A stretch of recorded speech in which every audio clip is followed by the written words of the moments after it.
Agency heads will determine the best practices for their employees at their specific agencies. Again, this was an idea that Elon come up with. Doge worked with OPM to actually implement the idea, and the secretaries are responsible for their specific workforce. And this is true of the hirings and the firings that have taken place. And we advise federal workers, unless your agency has dictated you not to respond to this email. In fact, I can announce that we've had more than 1 million workers who have chosen to participate in this very simple task of, again, sending 5 bullet points to your direct supervisor or manager, CCing OPM. I actually participated in myself. It took me about a minute and a half to think of 5 things I did last week. I do 5 things in about 10 minutes, and all federal workers should be working at the same pace that President Trump is working and moving. We have a country to save, and we want this federal government to be responsive to the needs of the American people who re-elected this president to have historic, massive reform, and that's what the intention of this idea is. Can you clarify one thing, though? Because Elon Musk also said that a reason that they wanted this 5 things email was just to see if people are actually alive, citing that there are some federal workers who might not even be alive.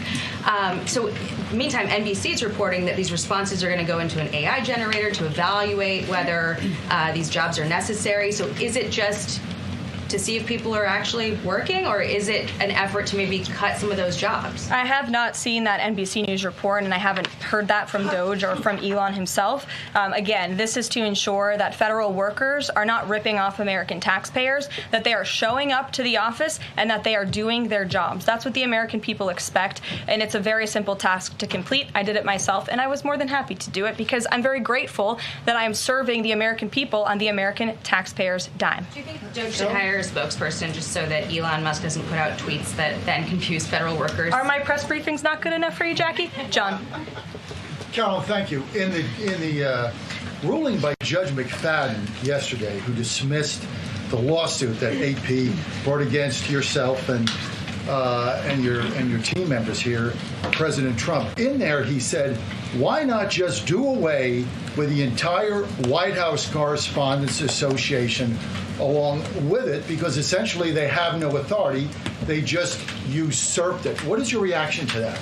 Well, first of all, John, it's great to see you. And you are one of those individuals who has you're on a streaming platform that hundreds of thousands of people tune into every day. So it's great to see you in the briefing room. I did address that, actually, in my opening remarks by announcing that the White House press team in this administration will determine who gets to enjoy the very privileged and limited access in spaces such as Air Force One and the Oval Office. There are, as you know, look at this room, hundreds of journalists who show up to this building every single day and are not granted that luxury of flying on Air Force One and asking the President of the United States questions. And so we want to ensure, again, everyone has a seat at that highly coveted table. But alas, the legacy media outlets who have been doing this for quite some time and have invested resources into covering the White House, their spots will remain, just like they have in this briefing room as well. Sure. Steve. Could you give us an update on the negotiations around the Ukraine minerals deal, and when is President Zelensky going to come visit? So the president talked at length about this yesterday, the critical minerals deal with President Macron. And in the more than hour-long press conference he gave all of you in the Oval Office himself, there hasn't been significant updates since the president's remarks last night, but I will just reiterate his position. It's critical that this deal is signed. He expects President Zelensky to sign a deal. This is to recoup American tax dollars that have been funding Ukraine's national defense. And it's also great for the Ukrainian people who have been put through hell because of this war. And it will create a lasting economic partnership as Ukraine will need to rebuild their country because of this brutal war. And just to follow, is Steve Witkoff delayed his trip to the Middle East so he can concentrate on this minerals deal? I don't want to comment on Mr. Witkoff's travel plans or read anything out just for obvious reasons. But he, remains very much working. That man is working around the clock to secure this deal with Russia and Ukraine alongside Secretary Rubio and Secretary Bessent, General Keith Kellogg. He's also working very hard to secure a peace deal in the Middle East as well. So God bless him, and he's working alongside the president every single day. Sure. Thanks, Caroline. The president's executive order creating Doge called for the naming of a Doge administrator. Who is the Doge administrator? So the president tasked Elon Musk to oversee the Doge effort. There are career officials and there are political appointees who are helping run Doge on a day-to-day basis. There are also individuals who have onboarded as political appointees at every agency across the board to work alongside President Trump's cabinet to find and identify waste, fraud, and abuse. And they are working on that effort every day. So is Elon Reagan. Musk the administrator? Reagan. Thanks, Caroline. I have two for you today, one on the border wall and one on the DHS investigation. Sure. First on the border wall. Border wall construction has restarted in Texas and California under contracts awarded under Trump's first term. Is the president looking to secure new contracts, and how is he defining success in terms of border wall construction this administration? The border wall is a signature promise of President Trump's campaign. He talked about it way back in 2015 and 2016, and people laughed at him for bringing up this idea. It's proven to be not only an idea that he delivered on in his first term and continues to deliver on in the second term, but it's also proven to be highly effective. In fact, we know where there were parts of President Trump's border wall built and standing under the previous administration, illegal border crossings dropped 87% where there was a border wall. So the wall is an incredible deterrent factor for illegal migrant caravans. The president is committed to the continuation of the construction of the wall. And, the previous administration actually sold off the resources that the Trump administration secured to build the wall. And that's an egregious misuse of the American taxpayers' money. They just let those resources rot on the southern border. They actually sold them for pennies on the dollar. So this administration, DHS and ICE and Customs and Border Patrol and Tom Homan and all of the great people who are working on this effort are committed to continuing the construction of President Trump's border wall. DHS investigation into people who might be leaking within the administration. Will the White House release the names of the individuals that DHS Secretary Noem said were caught leaking details of the ICE raid? And can you share how many leakers have been caught so far and what agency they were a part of?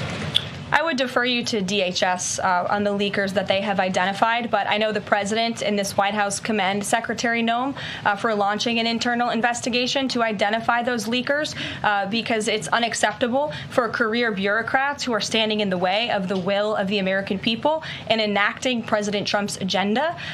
If they don't want to adhere to the will of the 77 million Americans who reelected President Trump, then they should go find another job. And if they continue to leak information, especially information that is critical to protecting Border Patrol agents and ICE agents who are out there doing jobs that not many people are willing to do, putting their lives on the line to protect our national security, then those individuals absolutely should be fired. And this administration is committed to finding them.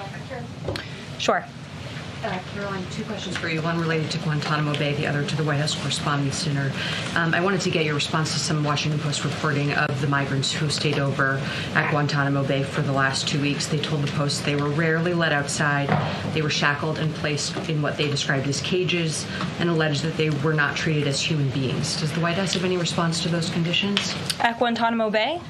It's a promise the president campaigned on, that if you invade our nation's borders, if you break our country's laws, and if then you further commit heinous, brutal crimes in the interior of our country, like raping and murdering innocent, law-abiding women and girls, and committing heinous acts of violence, then you are going to be deported from this country, and you may be held at Guantanamo Bay. These are criminals we are talking about. Don't forget that. Sure. So U.S. consumer confidence fell this month, the most since August of 2021. What is your message for Americans who are concerned about the impact of things such as tariffs on prices?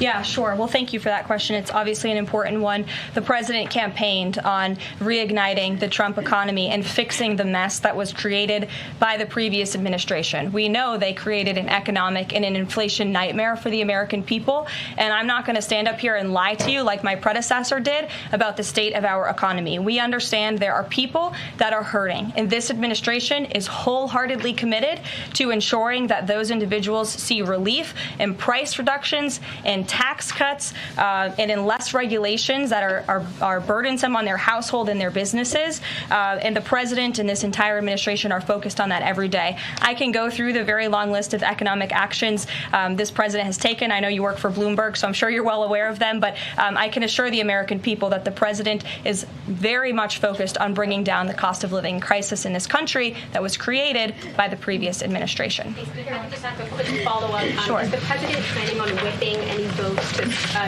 for support for the House budget vote? And if so, to whom is he making calls? I'm not aware of any calls that he has made. I did talk to the president about his position on this just before coming down here, and he said that he's made it very clear to the Hill what his priorities for a budget are. He's said it to the Speaker of the House. He said it to Leader Thune. The Senate and the House know what President Trump wants and know what the American people want. And so he expects Congress to get it done. He's looking at the proposal from the House. He will also be looking at the proposal that I believe the Senate is drafting up as well. Sure. Thank you, Carolina. I have two questions. Does the United States,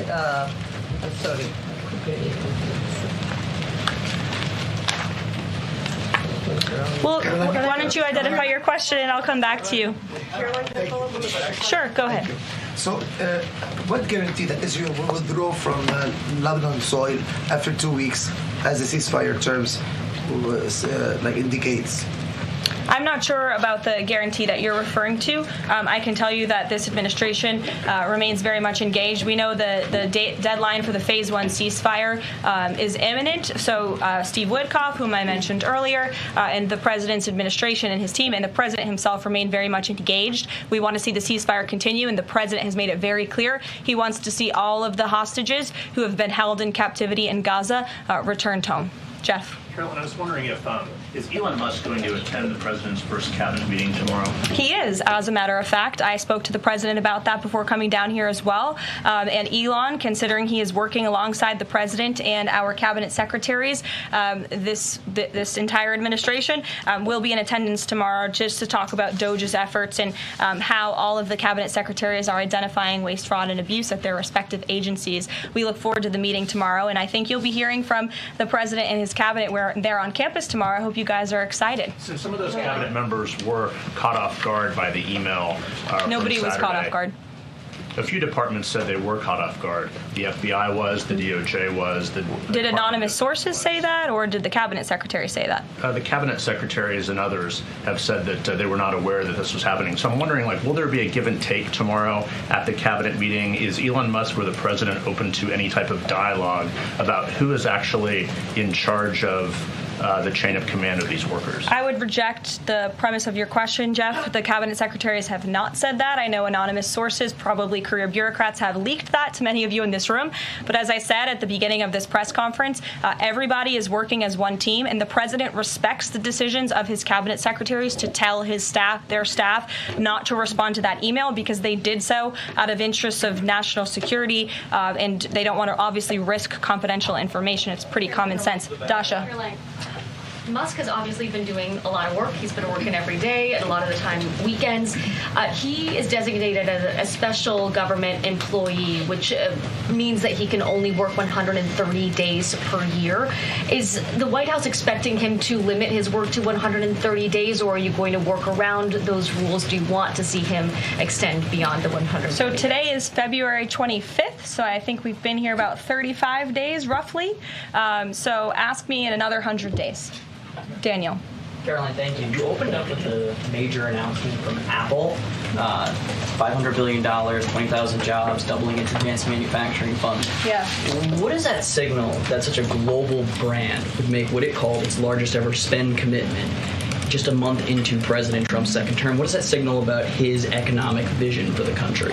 President Trump is a deal maker, and he has restored confidence in business leaders around this entire world. Apple is one of the largest companies on the face of the planet. They employ hundreds of thousands of Americans, but the president wants to see more Americans employed, more investments here in the United States of America. And this is another fulfillment of the president's campaign promises. I recall President Trump at his rallies on the campaign telling the world that if and when I am elected, America is going to be back, and we want your investments to be driven onshore. We want you to hire American workers, and you will have the lowest regulatory burden, the lowest tax cuts, and the president has already proven he's committed to slashing regulation. He's counting on Congress to implement those tax cuts. And so people are encouraged by the president's, again, as Tim Cook called it, they're bullish about American innovation because of the leadership of this president. And it's a stark contrast to the leadership of the previous administration, Joe Biden, who I don't think spent any time trying to recruit any investments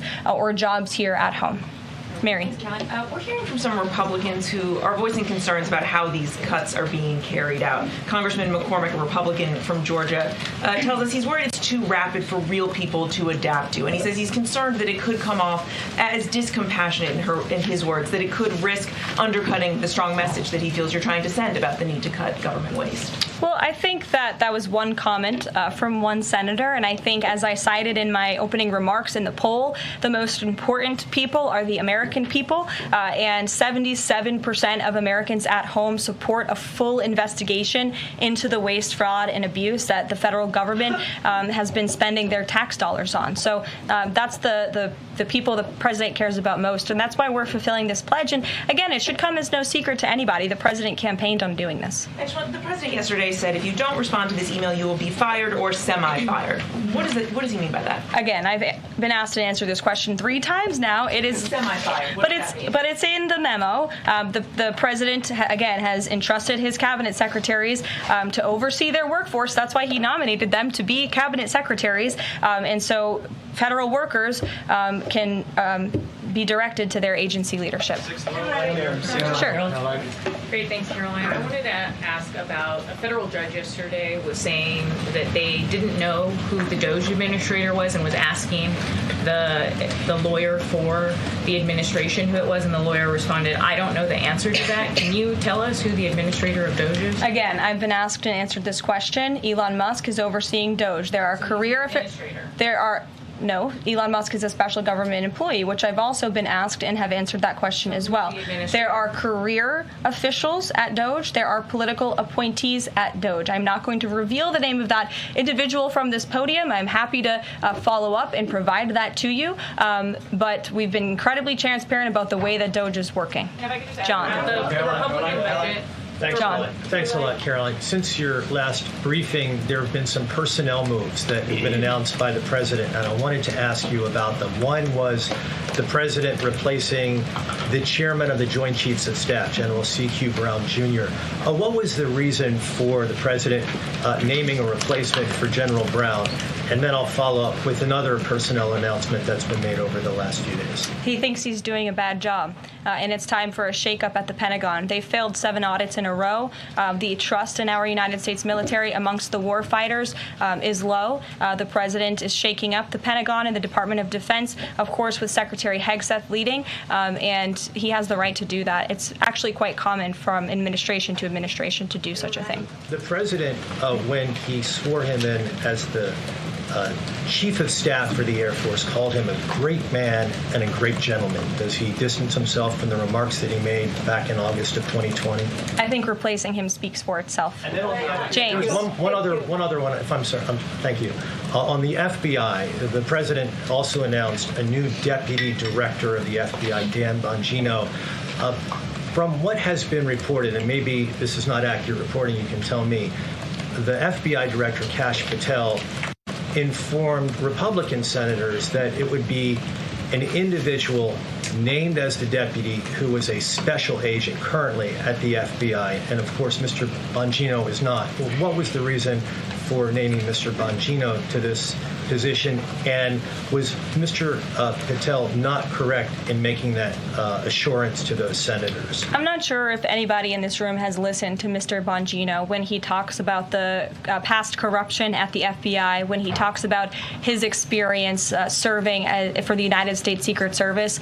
This is a man who loves his country and who has honorably served our country in ways that many people have not. He understands the depth of the corruption at these institutions, which the American people reelected President Trump to shake up. And I think it's quite despicable to see many networks in this room who have had chyrons on their television screens labeling Mr. Bongino as a far-right podcaster. He is not. He is a former law enforcement agent. He is a former Secret Service agent who put his life on the line to protect this country, and that is why the President of the United States has entrusted him for this important role. He's also an outsider to this Washington swamp, and we often see that when outsiders are appointed to such coveted positions, a lot of people in this city get very, very nervous, and they should be, because Dan Bongino and Kash Patel and Attorney General Bondi are focused on rooting out the corruption at these agencies and ending the weaponization of government once and for all. I'd like to end with something. As you all know, James, as you were just about to do. You know what, James? I'm feeling generous. Go ahead. I will take it. Thank you, Caroline. Sure. I wanted to ask Don't make me regret this. I wanted to ask about the Macron visit and the Russia-Ukraine talks in general. Sure. It's pretty clear to my eye that President Macron was performing a kind of delicate dance, lavishing praise on the president while seeking in his own remarks to try to bind President Trump to positions and even specific language that the president has not committed to heretofore. One of the most bracing comments from President Macron was when he said that the deal that President Trump is negotiating with the Russians must not be, quote, a surrender for Ukraine. All of the public points that we have heard from President Trump, from Secretary Hegseth, and from other administration officials talking about these negotiations have averred to, quite openly, to concessions from the Ukrainians that will have to be made. The minerals deal, the abandonment of their NATO ambitions, and other elements. So far, we have not heard any administration official suggest a single concession that the Russians should be prepared to make. And so I wonder if you could assure us, at a minimum, that this negotiation process will not be as one-sided as the Europeans seem to think it is, that in fact, President Putin will also be made to engage in some concessions to reach this deal. Well, I think the president knows how to make a deal better than anyone who has ever assumed the office of the American presidency. And in order to make a deal, you have to bring both sides to the table. And typically, when you make a good deal, both sides leave that table a little bit unhappy. I'm not going to outline the concessions that the president and his team are engaged in discussing. These are obviously ongoing negotiations, and it would be unwise of me to impede them from this podium. But the president has made significant improvements in ending this conflict. He is committed to seeing an end to the war. He wants to see the bloodshed and the killing stopped. He wants to stop seeing young men being killed and slaughtered. This has been going on for far too long. The president inherited this mess because of the incompetence of the previous administration, and he's committed to fixing it. And he's made, some of those concessions clear, but I'm not going to get ahead of him on additional ones. But he is wholeheartedly committed to striking a peace deal in Russia and Ukraine, also in the Middle East. Thank you very much, guys. Good to see you. We'll see you later. Thank you.